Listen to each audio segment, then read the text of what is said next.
અમરેલી જિલ્લાના પ્રગતિશીલ ખેડૂતે પોતાને કેન્સરની અસર થવાને કારણે પ્રાકૃતિક ખેતીની શરૂઆત કરી આજે 1 વીઘે 1 સિઝનમાં 1 લાખ સુધીનું ઉત્પાદન મેળવી રહ્યા છે। તેઓને કેન્સરની અસર થઈ હતી અને બાદમાં તેઓએ સારવાર કરાવી હતી। કેન્સર એ અલગ અલગ જંતુનાશક દવા તેમજ અલગ અલગ ઉપયોગ કરવાને કારણે થયું હોવાનું પોતાને લાગી આવતા આખરે તેઓએ રાસાયણિક ખેતી છોડી હતી અને હાલ પોતે 17 વીઘાની અંદર પ્રાકૃતિક ખેતી કરી રહ્યા છે અને લોકોને ઉદ્દેશ પણ આપે છે કે પ્રાકૃતિક ખેતી કરવી ખૂબ જરૂરી છે। પ્રાકૃતિક ફાર્મ મારું ફાર્મનું નામ છે નિકુલ એલ કાથરોટિયા, ચલાળા મારું ગામ। મને 4 વર્ષ પહેલાં કેન્સર થયેલું એટલે પછી મેં જ વિચાર કર્યો કે પહેલાં મારે જ આ પ્રાકૃતિક બધી વસ્તુ વાવી ખાવી મારે પોતાને અને લોકોને ખવડાવી, એ જ મારી એક શુભ ભાવના છે। અને ટોટલ સંપૂર્ણ ગાય આધારિત અમારી આ પ્રાકૃતિક ખેતી છે, ગાય આધારિત। અને રાજ્ય સરકારનો પણ આમાં મને સહકાર બહુ સારો મળે છે। અત્યારે વાવેતર હેનું કર્યું છે?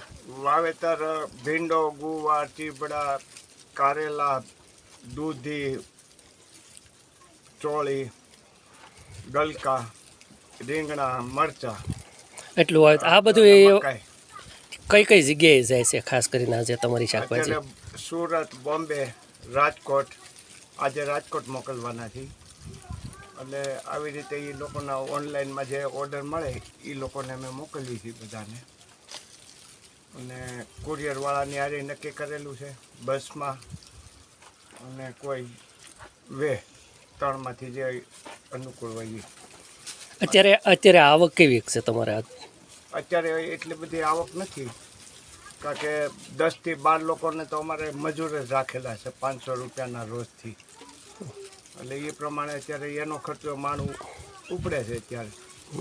અને હવે આ જો પ્રાકૃતિકના હિસાબે બહારના ઓર્ડર આવે તો આપણે બધાનું ભરણ પોષણ હરખું થઈ શકે। અત્યારે કેટલા મજૂરો કામ કરે છે? 12 મજૂરો। મારું નામ કનુભાઈ મોહનભાઈ, મારું ચલાલા રહેવાસી। હું 2 મહિના થયા નિકુલભાઈની વાડીએ ઓર્ગેનિક ખેતીની શાકભાજી લેવા આવું છું અને આ શાકભાજીનો સ્વાદ ગામની શાકભાજી કરતાં અલગ જ હોય છે, બરાબર। અને શરીર માટે તંદુરસ્ત છે, માટે આપણા ચલાલા ગામ કે ગરમલી આજુબાજુના લોકોને મારી નમ્ર વિનંતી કે તમે અહીંયા નિકુલભાઈને વાડીએ આવો અને ખરીદો અને શુદ્ધ શાકભાજી દવા વગરનું ખાવ, એટલી મારી નમ્ર અપીલ છે। ભૂપતભાઈની વાડી છે, એમાં દરરોજ અમે મજૂરી કરવા આવી છીએ। 15 જણા આવે આમાં શાકભાજી ઉતારવા। આમાં મજૂરી સારી મળે છે, 500 રૂપિયા, એટલે અમે દરરોજ આવી। ઓકે।